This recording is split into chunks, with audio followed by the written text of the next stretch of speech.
అతడు వజ్రాల వ్యాపారి. పంజాబ్ నేషనల్ బ్యాంక్ నుంచి ఏకంగా 13,000 కోట్ల రూపాయలకు పైగా రుణం తీసుకొని ఆ రుణాన్ని ఎగ్గొట్టి దేశం విడిచి పరారయ్యాడు. భారత్ మోస్ట్ వాంటెడ్ లిస్ట్ లో ఉన్న ఆర్థిక నేరగాడు మెహుల్ చోక్సీని బెల్జియం ప్రభుత్వం అరెస్ట్ చేసింది.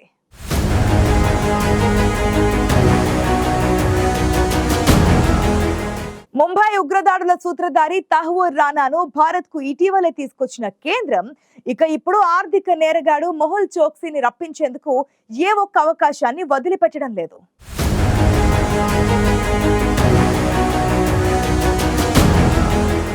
వజ్రాల వ్యాపారి మెహుల్ చోక్సీ పంజాబ్ నేషనల్ బ్యాంక్ నుంచి దాదాపు 13,000 కోట్లకు పైగా రుణాలు తీసుకుని వాటిని ఎగ్గొట్టి విదేశాలకు పారిపోయాడు. ఈ కేసులో మరో ప్రధాన నిందితుడు మెహుల్ చోక్సీ మేనలుడు నీరవ్ మోదీ కూడా దేశం విడిచి పారిపోయారు.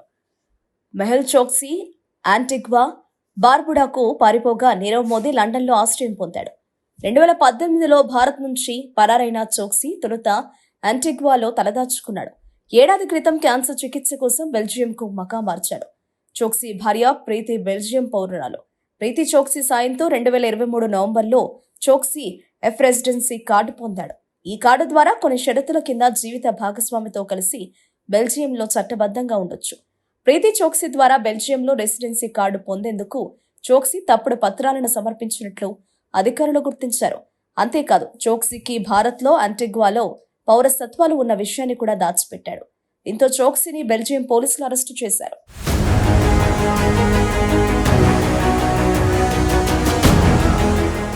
పంజాబ్ నేషనల్ బ్యాంకును మోసగించి విదేశాలకు పారిపోయిన మెహుల్ చోక్సీ నీరవ్ మోదీని భారత్ కు రప్పించేందుకు కేంద్ర ప్రభుత్వం ప్రయత్నాలు చేస్తూనే ఉంది. ఇటీవల భారత్ పర్యటనకు వచ్చిన యాంటిగ్వా బార్బుడా విదేశాంగ మంత్రి ఈపీ చత్క్రీన్ మెహుల్ చోక్సీ ప్రస్తుతం తమ దేశంలో లేరని, వైద్యం కోసం విదేశాలకు వెళ్లినట్లు తెలిసిందని తెలిపారు. చోక్సీ తమ దేశ పౌరుడేనని పేర్కొంటూ ఆయన అప్పగించే విషయంలో ఇరు దేశాలు కలిసి పనిచేస్తున్నాయని యాంటిగ్వా బార్బుడా విదేశాంగ మంత్రి ఈపీ చత్క్రీన్ స్పష్టం చేశారు.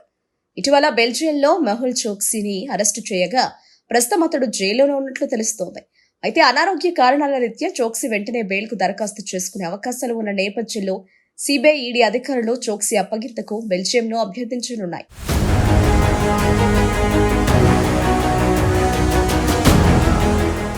ముంబై 26/11 దాడుల కుట్రదారు తహ్వూర్ రానాను ఇటీవల అమెరికా నుంచి భారత్ కు రప్పించగా ఈ పరిణామాల వేళ బెల్జియంలో చోక్సీ అరెస్టుకు ప్రాధాన్యం సంతరించుకుంది. ఏడాది కిందటే బెల్జియం దేశానికి వచ్చిన చోక్సీని తమకు అప్పగించారంటూ భారత దర్యాప్తు సంస్థలు సిబిఐ ఎన్ఫోర్స్మెంట్ డైరెక్టరేట్ చేసిన అభ్యర్థన కారణంగానే అక్కడి అధికారులు చోక్సీని అదుపులోకి తీసుకున్నారు. దర్యాప్తు సంస్థలు చోక్సీ అరెస్టును ధృవీకరించాయి. చోక్సీని పరారీలో ఉన్న అంతర్జాతీయ ఆర్థిక నేరస్తుడిగా ప్రకటించాలంటూ ఈడీ చేసిన అభ్యర్థన 7 ఏళ్లుగా కోర్టులో పెండింగ్ లో ఉంది.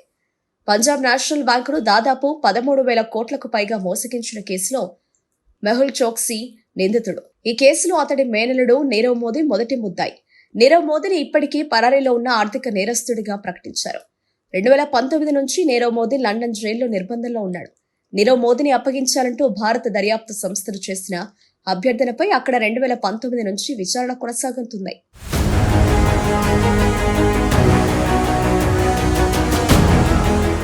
ఆర్థిక నేరగాడు మెహుల్ చోక్సీని భారత్ కు రప్పించేందుకు ఏ ఒక్క అవకాశాన్ని వదలకూడదని కేంద్ర ప్రభుత్వం నిర్ణయించుకున్నట్టు తెలుస్తోంది.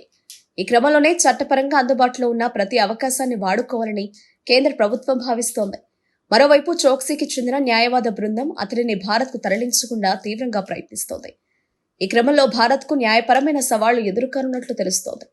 దీనికి తోడు చోక్సీకి బ్లడ్ క్యాన్సర్ ఉండడంతో బెయిల్ కోసం కూడా తీవ్రంగా ప్రయత్నించవచ్చు. చోక్సీ అరెస్టు అయిన నేపథ్యంలో భారత్లోని చోక్సీ లాయర్ న్యాయస్థానానికి కీలక విషయాన్ని వెల్లడించారు. తమ క్లయింట్ పారిపోయే ప్రమాదం లేదని, అతడి ఆరోగ్యం తీవ్రంగా దెబ్బతిందని, క్యాన్సర్ కు చికిత్స పొందుతున్నాడని చోక్సీ లాయర్ పేర్కొన్నారు. బ్లడ్ క్యాన్సర్ బారిన పడడంతో చోక్సీ బెల్జియంలో చికిత్స పొందుతుండడంతో భారత్ కు వచ్చే అవకాశం లేదని పేర్కొన్నాడు. భారత ఏజెన్సీల దర్యాప్తునకు చోక్సీ సహకరిస్తాడని, వీడియో కాన్ఫరెన్స్లతో కోర్టు ఎదుట హాజరవుతారని చోక్సీ లాయర్ కోరారు. కానీ ఆ విజ్ఞప్తిని న్యాయస్థానం తిరస్కరించింది. వజ్రాల వ్యాపారి ఆర్థిక నేరగాడు మెహుల్ చోక్సీ కదలికలపై భారత ఏజెన్సీలు గత కొన్ని నెలలుగా నిఘా పెట్టాయి. చోక్సీకి సంబంధించిన సమాచారాన్ని ఇతర దేశాల ఏజెన్సీలతో భారత ఏజెన్సీలు పంచుకున్నాయి. సిబిఐ ఎన్ఫోర్స్మెంట్ డైరెక్టరేట్లు గతేడాది చోక్సీ కదలికలను బెల్జియంలో గుర్తించాయి. దీంతో అక్కడ ఏజెన్సీలను అలర్ట్ చేశాయి. అతడి నేరాలకు సంబంధించిన కీలక పత్రాలు, సమాచారాన్ని బెల్జియం దర్యాప్తు బృందాలతో పంచుకున్నాయి. ఈ సమయంలోనే అతడు స్విట్జర్లాండ్ కు పారిపోయేందుకు ప్లాన్ చేస్తున్నట్లు గుర్తించిన అక్కడి పోలీసులు ఏప్రిల్ 12న అరెస్టు చేశారు. ఆర్థిక నేరగాడిని ఎట్టకేలకు బెల్జియం పోలీసులు అరెస్టు చేసేటట్లు చేశాయి భారత ఏజెన్సీలు. మరోవైపు చోక్సీని అరెస్టు చేసి భారత్కు తీసుకురావడంపై దృష్టి పెట్టాయి భారత ఏజెన్సీలు.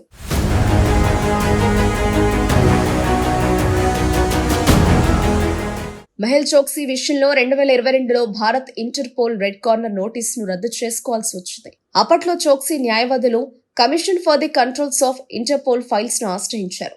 తమ క్లయింట్ ను భారత్ కు అప్పగిస్తే అతడి మానవ హక్కులను ఉల్లంఘించడంతో పాటు రాజకీయ వేధింపులకు పాల్పడతారని ఆరోపించారు. ఈ క్రమంలో సీసీఎఫ్ రెడ్ కార్నర్ నోటీసును తొలగించాల్సి వచ్చింది. దీంతో భారత ప్రభుత్వం మరో మార్గాన్ని ఎంచుకుంది.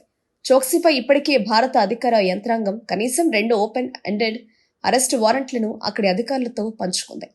వీటిని 2018, 2022లలో ముంబై ప్రత్యేక న్యాయస్థానం జారీ చేసింది. ఇది నేరగాళ్ల అప్పగింత ప్రక్రియలో మొదటి అడుగుగా పేర్కొనవచ్చు. తాజాగా వారెంట్ ఆధారంగానే బెల్జియంలో చోక్సీని అరెస్టు చేశారు. ఇంత రెడ్ కార్నర్ నోటీస్ ఒక్కటి చోక్సీ అరెస్టుకు మార్గం కాదని భారత్ చెప్పినట్లయింది. బెల్జియంలో చోక్సీ అరెస్టుతో భారత్కు అప్పగింత ప్రక్రియ మార్గం సుగమమైంది. దీనికి సంబంధించిన పేపర్ వర్క్ జరుగుతోంది. ఈ క్రమంలో న్యాయస్థానాల్లో జరిగే పోరాటాల ఆధారంగా చోక్సీ ఎప్పటి వరకు భారత్కు వస్తారనేది ఆధారపడి ఉంటుంది. పంజాబ్ నేషనల్ బ్యాంకును మోసగించిన ఆర్థిక నేరగాడిగా భారత్కు తీసుకువచ్చి అతడు తిన్న సొమ్మంతా కక్కించేందుకు కేంద్రం చేస్తున్న ప్రయత్నం ఎప్పటి వరకు ఫలిస్తుందో చూడాలి.